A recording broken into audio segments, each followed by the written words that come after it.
हाउसफुल निशात बिस्मिल्लाहिर्रहमानिर्रहीम। Welcome back to my YouTube channel. उम्मीद करती हूँ आप सब खैरियत से होंगे। तो आज हमने एमसीएम 310 की मिड टर्म की सीरीज स्टार्ट करनी है। लेक्चर 1 हमारे पास है इंट्रोडक्शन टू जर्नलिस्ट राइटिंग। सबसे पहले तो हम लोग एक्सप्लेन करेंगे कि हमारे पास जर्नलिस्ट राइटिंग क्या होती है। जर्नलिस्ट राइटिंग बेसिकली जो है वो लिखने का अंदाज होता है जिसमें हम लोग न्यूज़ या नॉलेज जो है वो आम लोगों तक आसानी से और जो है एक सही वाजिया अंदाज में जो है वो पहुंचाते हैं।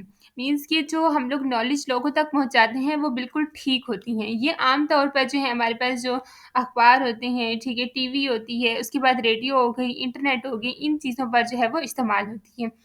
इसके बाद है कि हमारा जो इसका मकसद होता है लोगों को हम जो सच्ची और जो हमारे पास ताज़ा न्यूज़ है वो हम लोग लोगों तक पहुँचाएँ। यानी कि ऐसे नहीं कि जो हम नॉलेज लोगों तक पहुँचा रहे हैं वो गलत हो, बल्कि ऐसी नॉलेज लोगों तक पहुँचाएँ जो बिल्कुल ठीक हों। इसको हम लोग कहते हैं जर्नलिस्ट राइटिंग। अब हम स्टार्ट करते हैं लेक्चर। हमारे पास सबसे पहले है इंट्रोडक्शन टू जर्नलिस्ट राइटिंग। सबसे पहले है कि the invention of writing is probably the most important tool for human advancement, making it possible for each new generation to build up the work of previous to transmit knowledge from person to person across the culture and time. इसमें हमें बताया ये जा रहा है कि हमारे पास जो राइटिंग होती है वो हमारे पास जो है वो एक न्यू इन्वेंशन इंसानों के लिए बहुत फ़ायदेमंद साबित हुई है, उनके लिए बहुत इम्पोर्टेंट है। इसकी वजह से जो है लोग अपनी नॉलेज जो होती है, अपना जो एक्सपीरियंस होता है उसको दूसरे लोगों तक पहुँचा सकते हैं। इसके अलावा हमारे पास न्यू जनरेशन के काम को समझ कर जो है उसे मज़ीद बेहतर बनाया जा सकता है। कि हम लोग जो है जैसे हमारे पास न्यू जनरेशन है वो बिल्ट अप करती है क्योंकि पिछला काम उसको पिछले काम को जो है वो ज़्यादा बेहतर तरीके से अगले दौर में उसको साबित कर सकते हैं। इसी तरह जो है वो हम आगे कह रहे हैं हमारे पास जो इल्म है वो एक जनरेशन से दूसरी जनरेशन में मुख्तलिफ लोगों और जो हमारे पास कल्चर है उन तक आसानी से मुंतकिल होता है। कि पिछला जो नॉलेज है उसको हमने दोबारा से जनरेट किया, दोबारा से जो है उसको सेटअप किया, उसको नए तरीके उसमें शामिल किए और फिर जो है वो अगली नस्ल तक पहुँचाया। तो इस तरह एक नस्ल से लेकर अगली नस्ल तक जो है वो इल्म पहुँचाया गया। हमारे पास जो हमारा कल्चर है वो आसानी तक दूसरे लोगों में मुंतकिल हुआ है, जिससे जो है वो हमें पूरी दुनिया में तरक्की कर सकते हैं। हमारी पूरी दुनिया जो है वो तरक्की कर सकती है। अच्छा, इसके बाद आगे हमारे पास है कि डोनाल्ड्स नॉर्म स्टैनफोर्ड यूनिवर्सिटी। अच्छा, you must be ready to learn from the first day of the school. Don't you want to do well in your studies? Enjoy self expression, become more self reliant. अच्छा, आगे हमें कह रहे हैं you know how important writing skill will be you and in your life it will be important for the first grade through college and throughout adulthood. ये तो आप लोगों को समझ आ रहा होगा कि यहाँ पे हमें भी कह रहे हैं कि आप जानते हैं कि हमारे पास जो राइटिंग होती है वो जो है आपके लिए और आपकी ज़िंदगी में कितनी अहम होती है, बहुत इम्पोर्टेंट होती है। ज़ाहिर है हमारे लाइफ में आपकी जो फर्स्ट क्लास होती है उससे लेके आपकी कॉलेज तक और फिर आपकी जो होल लाइफ होती है उसके लिए बहुत ज़रूरी है। आगे हमारे पास है प्रैक्टिकल। प्रैक्टिकल में वो हमें बता रहे हैं मतलब राइटिंग में हमारे पास ये तमाम चीज़ें शामिल होती हैं जो नीचे पॉइंट्स हम डिस्कस करेंगे। सबसे पहले practical. Most of us make list just down reminder and write notes and instruction at least occasionally. इसलिए हमें बताया जा रहा है कि हमारे पास जो हमारी लाइफ होती है, ठीक है, हमारी ज़िंदगी में हम सब कुछ जो है कभी ना कभी कुछ लिखते हैं, ठीक है, कहीं ना कहीं हम लोग लिखते हैं। इसमें फॉर एग्जांपल कि हमारे पास जो हम लोग अगर कोई चीज़ खरीदते हैं, जैसे कोई सौदा वगैरह खरीदते हैं, उसकी हम लोग फ़हरिस्त बनाते हैं, तो ये हमारे पास क्या होगी, राइटिंग होगी। इसके अलावा किसी काम को याद रखने के लिए हम कहेंगे अच्छा यह काम हम भूल जाएँगे, तो हम किसी काम को याद रखने के लिए, रिमाइंडर के लिए जो है हम उसको नोट करते हैं। या किसी को हमने इंस्ट्रक्शंस देनी होती है, तो इंस्ट्रक्शंस हम लोग जो है वो लिख के देते हैं कि ये इंस्ट्रक्शंस है, तो हम लोग इसको राइटिंग ही कहते हैं। ये सब चीज़ें जो होती हैं हमें अपने काम को आसान करने में मदद देती हैं, क्योंकि ये हमें बात यही की जा रही है कि राइटिंग जो है हमारी ज़िंदगी में बहुत इंपॉर्टेंट है और हमारे काम को आसान बनाती है। तो ये मैंने एक एग्जांपल दिया आपको जिससे आप लोगों को पता चल रहा है कि राइटिंग जो है हमारे काम को कैसे आसान बनाती है। उसके बाद हमारे पास नेक्स्ट पॉइंट है job related. Job related professionally and white collar workers write frequently preparing memos, letters, briefing papers, sales reports, articles, research report, proposal and the like most worker do some writing on the job. इस पे हमें कह रहे हैं कि हम जो है लिखने से सॉरी अच्छा यहाँ पे हम ये कह रहे हैं कि हम लोग जो जॉब करने वाले लोग होते हैं, जो प्रोफेशनल लोग होते हैं या वाइट कॉलर जो वर्कर्स जिसे कह रहे हैं, वो जो है उनके लिए भी लिखना बहुत ज़रूरी होता है, उनके लिए राइटिंग बहुत ज़रूरी होती है। जैसे हम लोग कोई ऑफिस में काम करने वाले अक्सर लोग जो होते हैं वो मेमोज लिखते हैं, लेटर्स, ब्रीफिंग पेपर, उसके अलावा जो है वो sales report, article, research report, proposal and इस तरह की बहुत सी चीज़ें जो है वो तैयार करते हैं, तो उनके लिए उन्हें लिखना पड़ता है। इसलिए ज़्यादातर लोग जो लोग हैं अपनी जॉब में किसी न किसी शक्ल में जो है लिखने का काम कर रहे होते हैं। यानी कि आप कोई भी काम कर लो उसमें राइटिंग तो मोस्ट इम्पोर्टेंट है, आपको लिखना ही पड़ता है हर सूरत में। थर्ड हमारे पास पॉइंट है stimulating. Writing help to provoke thought and to organise them logically and concisely. Stimulating में हमें कह रहे हैं कि हमारे पास जो राइटिंग से हमारे ख़्यालात को समझने और हमें एक तरतीब देने में मदद मिलती है। अब तरतीब देना कैसे? जब हम कुछ लिखते हैं तो हमारा दिमाग जो है बेहतर तरीके से सोचता है।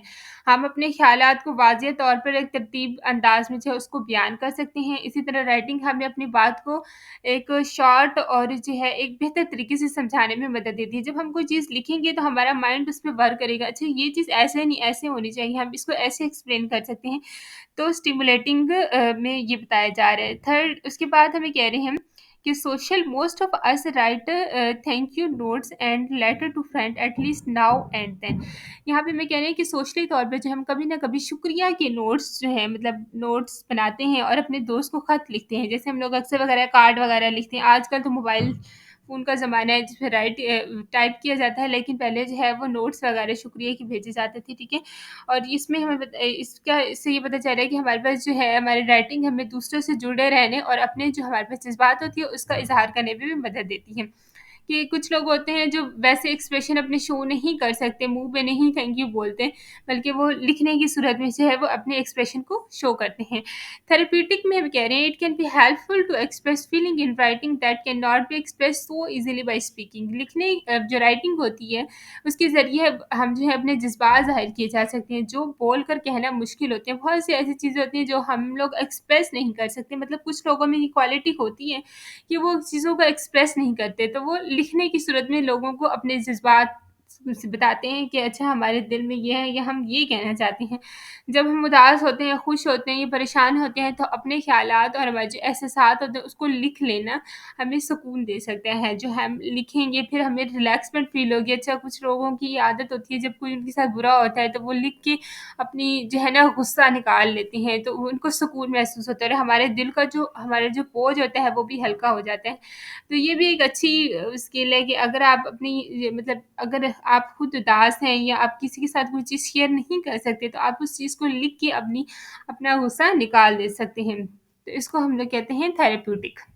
Next paragraph, unfortunately, many schools are unable to give children sufficient instruction in writing. There are various reasons. Teachers are not trained to teach writing skills. Writing classes may be too long. It's often difficult to buy writing skills, etc. बहुत सी reasons होती हैं। वो कह रहे हैं कि हमारे पास बदकिस्मती से जो है वो बहुत से स्कूल जो है बच्चों को अच्छे तरीके से लिखना नहीं सिखा पाते। इसकी बहुत जो है बहुत सी रीज़न्स होती हैं। नंबर 1 हमारे पास है कि टीचर्स को राइटिंग स्किल्स जो होती है वो मुनासिब उनको एक ट्रेंड नहीं किया जाता है। उनको जो है सही तरीके से ट्रेन जब करेंगे तो वो स्टूडेंट्स को भी बेहतर तरीके से सिखाएँगे। सेकंड पॉइंट है हमारे पास क्लास में बहुत ज़्यादा स्टूडेंट्स जब होते हैं, तो भी जो है वो हर स्टूडेंट पे तवज्जो देना मुश्किल हो जाती है। तो इसलिए भी जो है वो बच्चे सही तरह नहीं लिखना सीख पाते। उसके बाद हमारे पास जो है लिखने की जो हमारे पास प्रोफ़िशिएंसी है उसको हम लोग जो है वो सही तरीके से जज नहीं कर पाते, सही तरीके से बयान नहीं कर पाते कि एक स्टूडेंट में कितनी एबिलिटी है, उस पे कितनी तवज्जो देनी है। ज़ाहिर है स्टूडेंट ज़्यादा होंगे तो हमारे पास ये डिफ़िकल्ट हो जाएगा कि हम मेज़र करें हर स्टूडेंट की राइटिंग स्किल्स को। तो ये कुछ हमारे पास जो है वो वो होती हैं रीज़न्स होती हैं जिस वज़ह से जो है वो क्लास जो है वो स्टूडेंट क्लास में जो है वो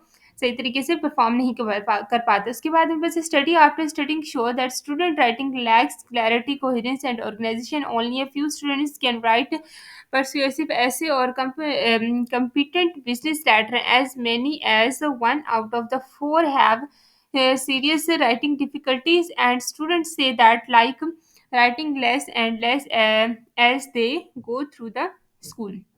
यहाँ पे मैं कह रहे हैं कि हमारे एक रिसर्च से मालूम हुआ है कि ज़्यादातर जो है स्टूडेंट्स उनको राइटिंग उनकी जो राइटिंग स्किल्स होती है वो सही नहीं होती। उनके वो एक जिस तरह लिखना चाहिए एक बच्चे को साफ और एक तरतीब से तहरीर को लिखना चाहिए, एक लेटर को लिखना चाहिए, वो इस तरह नहीं लिख पाते। सिर्फ़ जो है वो कुछ स्टूडेंट अच्छी तरीके से जो है वो पर्सुएसिव ऐसे या कंप्यूटर बिज़नेस लेटर जो है वो कुछ ही स्टूडेंट हैं जो उसको सही तरीके से लिख सकते हैं। हर 4 में से जो है 1 स्टूडेंट अपनी राइटिंग स्किल्स को अपने लेटर्स वगैरह को लिखने में काफ़ी उनको मुश्किल होती है। मतलब सिर्फ़ 4 में से आप कहते हैं कि 1 स्टूडेंट ऐसा होगा जो सही तरह लिख सकता है, बाकी 3 स्टूडेंट्स नहीं कर सकते। इसके अलावा जो है जैसे-जैसे जो है वो स्टूडेंट्स बड़े होते हैं, तो वो अपनी राइटिंग स्किल्स में जब उन्हें नहीं आती तो वो जो है आहिस्ता-आहिस्ता उनकी दिलचस्पी भी कम होने लग जाती है। वो स्टूडेंट जो है वो डिसहार्ट हो जाते हैं, फिर वो अपनी राइटिंग स्किल्स को भी छोड़ना शुरू कर देती हैं।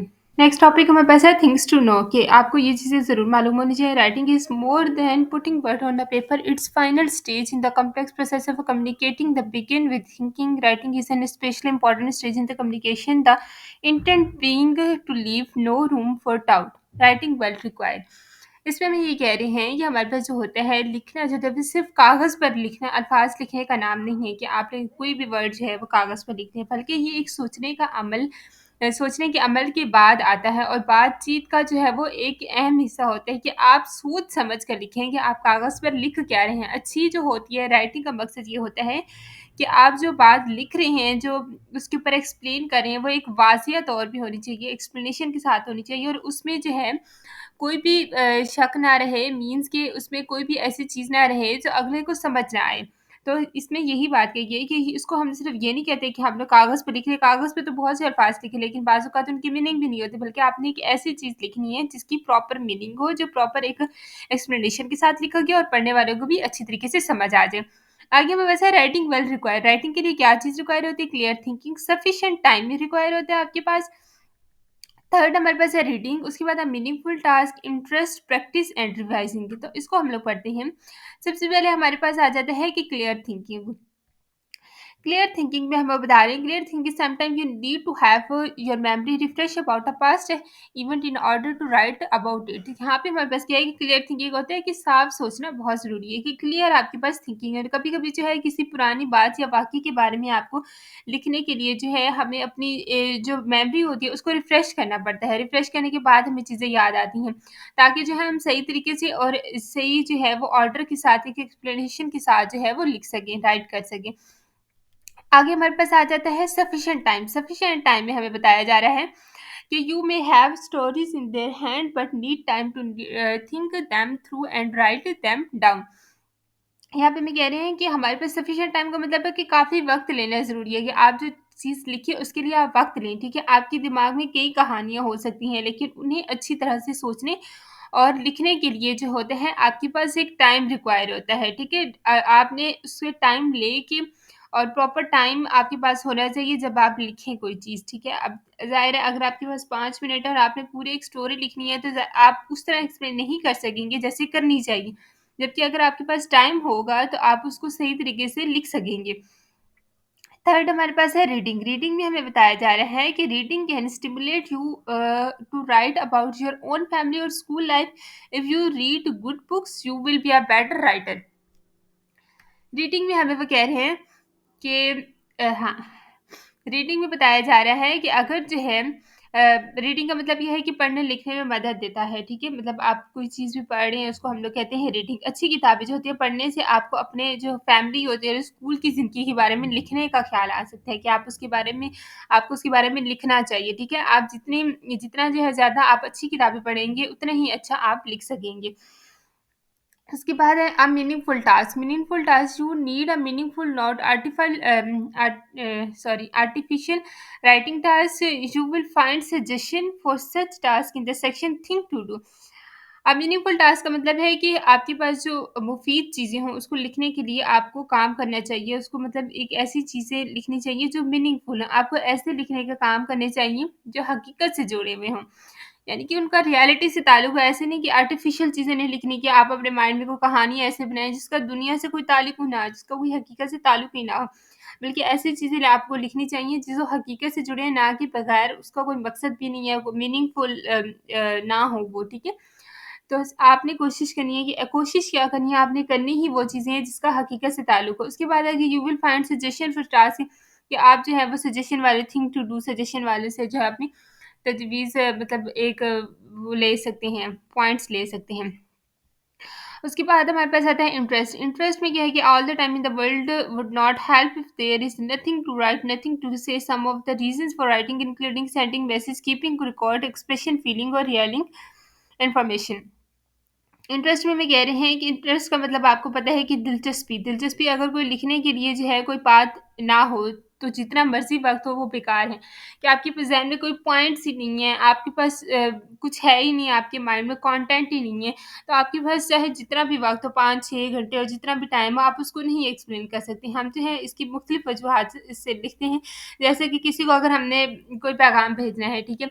तो इसमें आपके पास कोई कंटेंट वगैरह नहीं है, कुछ भी नहीं है, तो आप उसको नहीं कर सकते। इसी तरह चीज़ों को आपने रिकॉर्ड रखना है कि ये मतलब हर चीज़, जैसे हम लोग सब्ज़ी वगैरह का या कोई अपने ऑफ़िस का रिकॉर्ड होता है, वो हम लोग लिखते हैं। अपने जज़्बात का इज़हार करना, दूसरों को मालूमात देना, नॉलेज फ़राहम करना।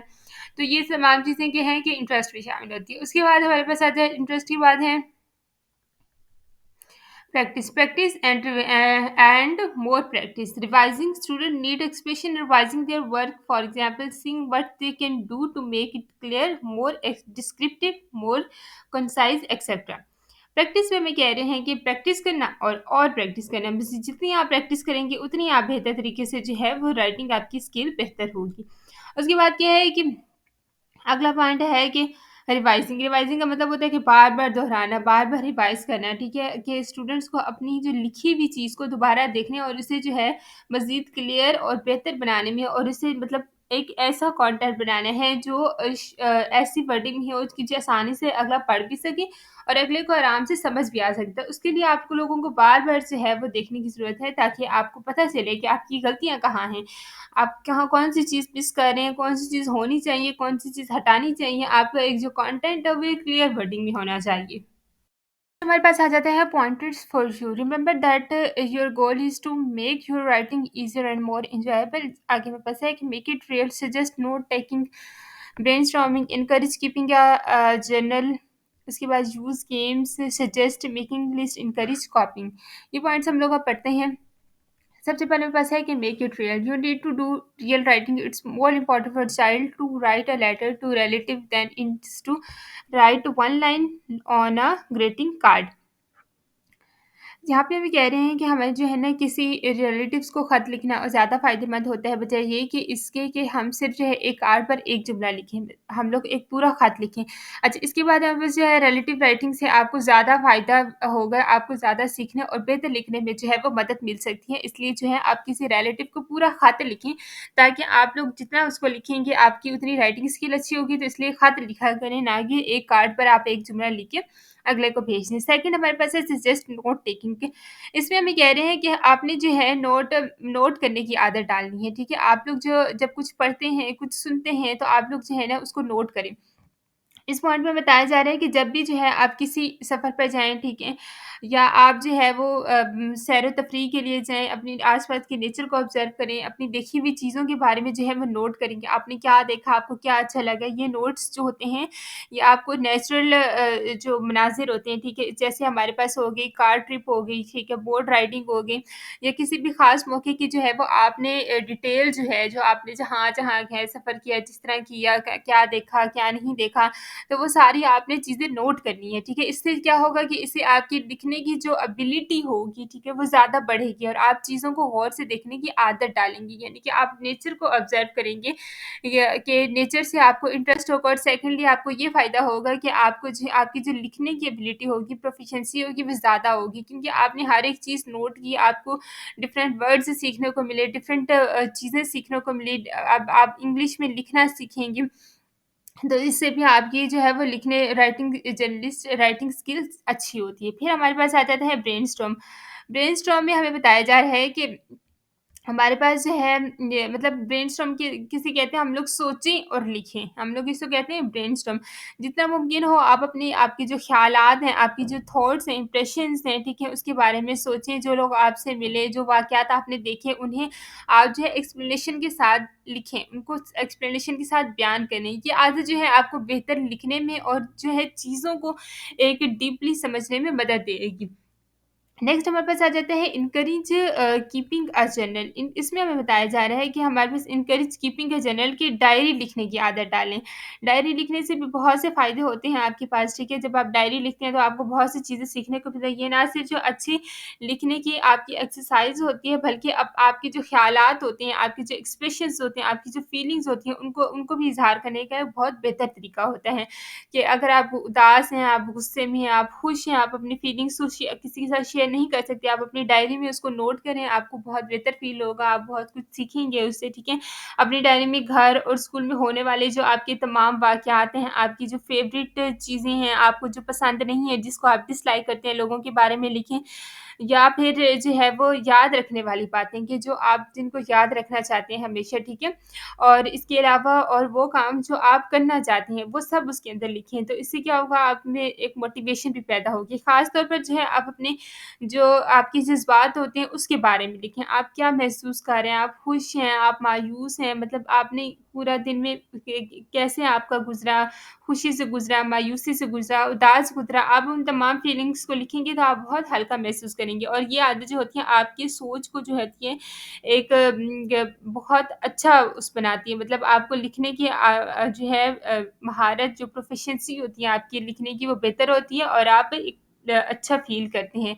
यानी कि अगर आप किसी चीज़ से डिसअपॉइंट हैं, आप उसको लिखेंगे, आप अपना गुस्सा उस लिखने पे निकालेंगे, आप मायूसी अपनी उस लिखने पे निकालेंगे, तो आपको बहुत बेहतर फ़ील होगा। नेक्स्ट हमारे पास है यूज़ गेम्स। यूज़ गेम्स में हमें बता रहे हैं कि हमारे पास जो है जो इंटरेस्टिंग गेम्स होती हैं, उनको खेलें, उनको उनसे सीखें, ठीक है? इससे बहुत से खेल और आपको जो है बहुत सी चीज़ें सीखने को मिलेंगी जो आपके अल्फ़ाज़ के आपके पास जो मतलब हम जिसे कहते हैं एक ज़ख़ीरा होता है। There are numerous games and puzzles that help to increase the vocabulary, जो आप लोगों के पास वोकैब्युलरी होती है, ठीक है? And make more fluent in speaking and writing, ठीक है? तो ये क्या है कि आपकी वोकैब्युलरी को बढ़ाते हैं। जब आप गेम्स खेलते हैं, कुछ गेम्स ऐसी होती हैं जिसमें आपको वो वर्डिंग टाइप करनी होती है इंग्लिश वाली, इस तरह की कुछ गेम्स होती है, तो इससे आपको बहुत सी चीज़ें सीखने को मिलती हैं। आपकी वोकैब्युलरी अच्छी होती है, बोलने और लिखने में आपको जो है वो मदद मिलती है। आप आपकी स्किल अच्छी होती है, अच्छे अल्फ़ाज़ आपको जानने में मदद मिलती है, ठीक है? आप उसको मतलब आपको बहुत सी ऐसी डिफरेंट वर्ड्स सीखने को मिलेंगे, ठीक है? इसके अलावा आगे अब हमें वो बता रहे हैं कि remember building a vocabulary build confidence, they try crossword puzzles खेलें, ठीक है? वर्ड गेम्स खेलें, anagrams and cryptogram decide specially for this purpose, flash card are good to and they are easy to make at home. मतलब ये उन्होंने तमाम games बताई हुई हैं कि जिनको खेलने से आपकी जो वोकैब्युलरी जो है वो अच्छी हो सकती है, आपकी राइटिंग स्किल अच्छी होती है, स्पीकिंग स्किल अच्छी होती है। नेक्स्ट हमारे पास है सजेस्ट मेकिंग लिस्ट में हमें बताया जा रहा है कि यहाँ पे कह रहे हैं कि आप अच्छा इसका मतलब क्या है कि सजेस्ट मेकिंग लिस्ट, ये आपके पास जो लिस्ट है उसको बनाने की आदत डालें कि अच्छा सबसे पहले क्या है कि making list is good practice and have to become a more, आपके पास जो लिस्ट होगी उसको बनाने एक बहुत अच्छी एक्सरसाइज होती है, एक बहुत अच्छी एक्सरसाइज मतलब प्रैक्टिस होती है जो and help to become more organise, जो आपको ऑर्गेनाइज करने में चीज़ों को मदद देते हैं। आप अपनी बुक्स को आपकी जो सॉन्ग्स होंगे, क्रिकेट या फुटबॉल, कार्टून वगैरह हो गए, खेलों या आपके रूम में फर्नीचर की जो लिस्ट है आप उनको बना सकते हैं, उससे आपको डिफरेंट वर्ड्स सीखने को मिलते हैं। इसके अलावा अपनी जो आपकी ख्वाहिशात हैं, ठीक है? आप क्या करना चाहते हैं, ठीक है? करने वाले काम, स्कूल के काम, टेस्ट की आपकी जो डेट्स होंगी, इसी तरह आपकी जो कल्चर्स की जो डेट्स वगैरह होंगी, इसी तरह और भी बहुत से दीगर बहुत ऐसी अहम बातें हैं जिनकी आप लिस्ट बनाकर आपको इससे बहुत फ़ायदा होगा अपने इम्पोर्टेंट डेट्स वगैरह को याद करना, मतलब आपने एक पूरी लिस्ट बनानी है, ठीक है? तो इससे आपको बहुत फ़ायदा होगा। उसके बाद आ जाता है इनकरेज कॉपिंग। इनकरेज कॉपिंग में क्या है कि मतलब हम हमेशा लिखने की आदत डालें। इनकरेज कॉपिंग का मतलब है कि लिखने की आदत डालें। अगर आपको कोई सॉन्ग बहुत पसंद है और उसको बोल कर लिखने की कोशिश करें, ठीक है? आपने वो सॉन्ग गाया, फिर आप उसको लिखें। इससे क्या होगा कि आपकी स्किल अच्छी होगी। आप गानों को बार-बार सुनकर उसके अल्फ़ाज़ नोट कर सकते हैं। ये आपको गाने को बेहतर तरीके से याद रखने में मदद दे सकती है। जैसे हम लोग कोई अगर हमें कोई टीचर्स कहते हैं कि अगर आपको कोई लेसन है वो याद नहीं हो रहा, तो आप उसको लिख-लिख के याद करें, तो वो आपको क्या होता है जल्दी याद होता है। इसी तरह जो है अगर आप कोई ऑर्गेनाइज़्ड चीज़, ठीक है, कोई नज़म है, कोई शेर है या कोई किताब का कोई जुमला आपको बहुत अच्छा लग रहा है, आपको आपका दिल कह रहा है, तो आप उसे लिख कर उसे जो है अपने पास सेव कर सकते हैं। ये ना सिर्फ़ आपकी जो है मेमोरी को महफ़ूज़ आपकी मेमोरी में उस सेंटेंस को महफ़ूज़ करेगा, बल्कि आपकी जो राइटिंग स्किल्स होगी उसको भी जो है वो बेहतर बनाएगा। इस तरीके से आपको जो है बहुत से नए अल्फ़ाज़ सीखने और जो है आपको लिखने में आपकी जो एबिलिटी होगी उसको राइटिंग स्किल्स को लिखने में आपकी बहुत मदद होगी। तो ये आपके पास कुछ पॉइंट्स थे जो उन्होंने सजेशन दी हुई हैं कि आप लोग जो है वो इनको फ़ॉलो करके अपनी राइटिंग स्किल्स और स्पीकिंग स्किल्स को जो है वो बेहतर बना सकती हैं। तो अगर आप लोगों की भी राइटिंग स्पीकिंग स्किल से मतलब बहुत कम है, आप लोगों को नहीं समझ आती, तो आप लोग इन तमाम चीज़ों पे इनको फ़ॉलो करके जो है अपनी राइटिंग और स्पीकिंग स्किल को बेहतर बना सकते हैं। उसके बाद हमारे पास लास्ट पैराग्राफ है difference between speaking and writing के हमारे पास मोस्ट इंपॉर्टेंट पैराग्राफ्स है आप लोगों के पास फाइनल टर्म और सॉरी मिड टर्म के पॉइंट ऑफ व्यू से जो है वो इंपॉर्टेंट है आपकी शॉर्ट क्वेश्चन और लॉन्ग क्वेश्चन में भी आ सकते हैं इसके अलावा एमसीक्यूज भी इसमें से बन के आ सकते हैं सबसे पहले हमारे पास स्पीच और राइटिंग में डिफरेंस हम universal everybody acquire it not everyone learn to read it इसमें हमें ये बताया जा रहा है स्पीच में तो हमें कह रहे हैं कि स्पीच में हमें ये कह रहे हैं कि हर कोई जो है वो बोलना सीखता है और जबकि राइटिंग में हमें कह रहे हैं कि हर कोई पढ़ना और लिखना नहीं सीखता।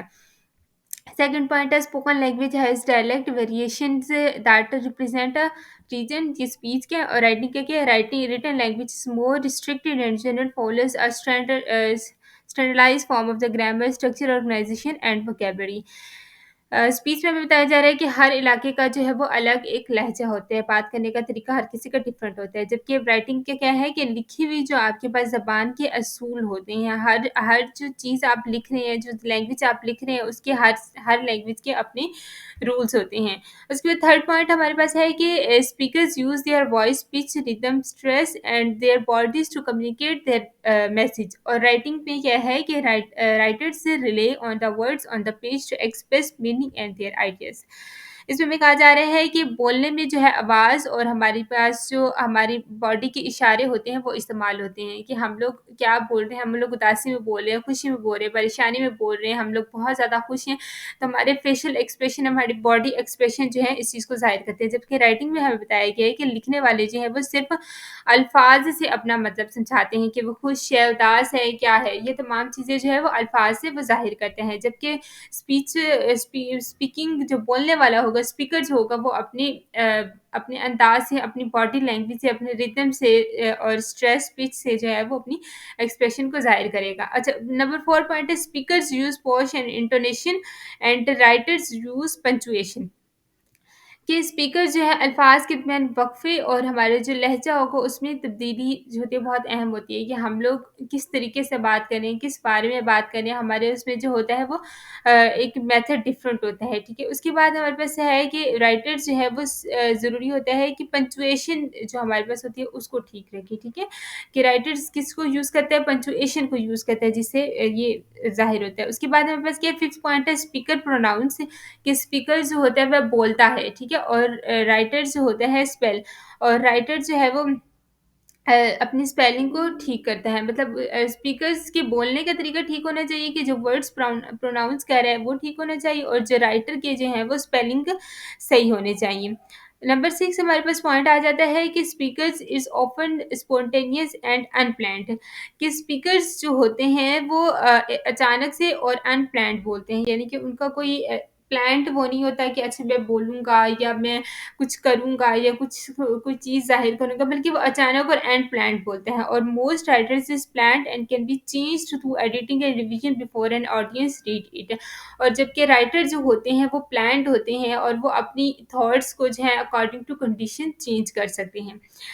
उसके बाद हमारे पास है 7 points speakers have immediate audience who not interrupt questions and comment और उसके बाद 7 हमारे पास है कि writers have a delayed response from audience और none at all and have only one opportunity to convey their message, be interesting, informative, accurate and hold their reader attention. अच्छा इसमें हमारे पास 7 पॉइंट्स है कि सुनने वाले जो वाले होते हैं वो फ़ौरन रद्द-ए-अमल देते हैं। जैसे आपसे सवाल करना या आप सर हिलाना है कि हमें समझ आ रही है, अब आपके सामने बैठे हैं, आप बोल रहे हैं, तो जो आप सुन रहे हैं वो फ़ौरन ही इस बात का जवाब देंगे कि अच्छा हमें समझ आ रही है, नहीं आ रही, क्या मसला है, क्या नहीं है। जबकि जो होते हैं है वो लिखने वाले होते हैं वो पहले सोचकर और फिर जो है वो बाद में आपको जवाब देते हैं। उस चीज़ को पढ़ेंगे, उसको समझेंगे, समझ आएगी तो ठीक है, नहीं आई तो वो ठीक है। मतलब वो आपको देर से जवाब देते हैं। उसमें जो ऑडियंस होती है वो आपको फ़ौरन जवाब नहीं देती। 8 pointer speech is usually informal and repetitive और 8 हमारे पास राइटर क्या है कि writer on the other hand is more formal and compact, it's progress more logically with fewer explanation and digressions. इसमें वे कह रहे हैं कि हमारे से बोलचाल आमतौर पर जो होता है वो इनफॉर्मल और रिपिटिटिव होता है। जबकि जो है वो लिखने वाला जो है वो उसमें क्या हो गया है कि आमतौर पर जो है रस्मी होता है, ठीक है?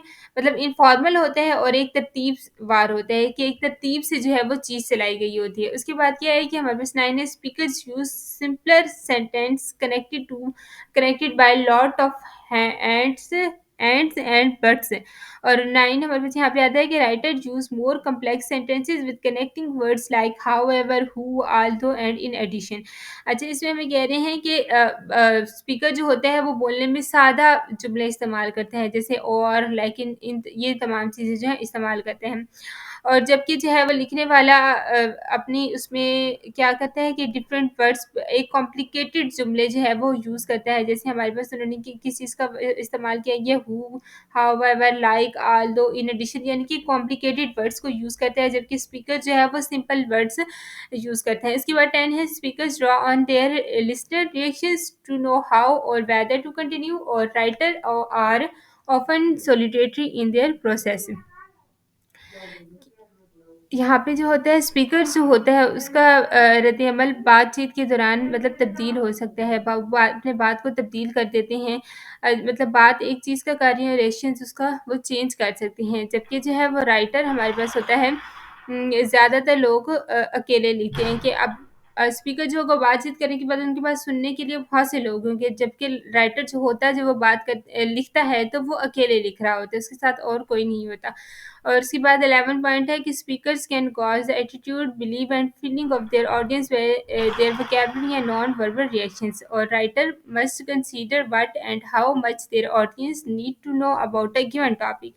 इसमें हमें ये बता रहे हैं कि आपके जो चेहरे के तासुरात और इशारे जो होते हैं वो सुनने वाले के जज़्बात समझते हैं। मतलब आप जो आपकी जो फीलिंग्स होंगी वो आपकी ऑडियंस जो है वो समझ रहा होगा, ठीक है? क्योंकि स्पीकर जो होता है वो आपके सामने होता है और ऑडियंस भी आपके सामने होती है, तो ऑडियंस आपकी फीलिंग्स, आपके एक्सप्रेशन उन सबको देख रही होती है। जबकि राइटर्स जो होते हैं वो पहले सोचता है, ठीक है, क्या लिखना चाहिए, किस चीज़ के बारे में लिखना चाहिए, कितना लिखना चाहिए, तो ये तमाम चीज़ें जब वो सोचते हैं तो इसलिए उसकी ऑडियंस जो होती है एक्सप्रेशन, उसकी फीलिंग्स उन चीज़ को नोट नहीं कर सकता। तो ये था हमारा एमसीएम 310 का जो है वो लेक्चर नंबर 1 मिड टर्म के पॉइंट ऑफ व्यू से ये इम्पोर्टेंट लेक्चर है। आपकी ये जो डिफरेंस है ये बहुत इंपॉर्टेंट है, इसको आप लोगों ने लास्ट में देखना है। इसके अलावा ऊपर जो टॉपिक्स हमें दिए गए हैं वो भी आप लोगों ने ज़रूर पढ़नी है अच्छी तरीके से। इंपॉर्टेंट टॉपिक है, ईजी छोटे-छोटे क्वेश्चन आप लोगों ने लास्ट में देखने हैं। आई होप सो आप लोगों को मेरी लेक्चर की अच्छे से समझ आई होगी। अगर आप मेरी वीडियो अच्छी लगी है so like, share and subscribe my channel. Thank you so much.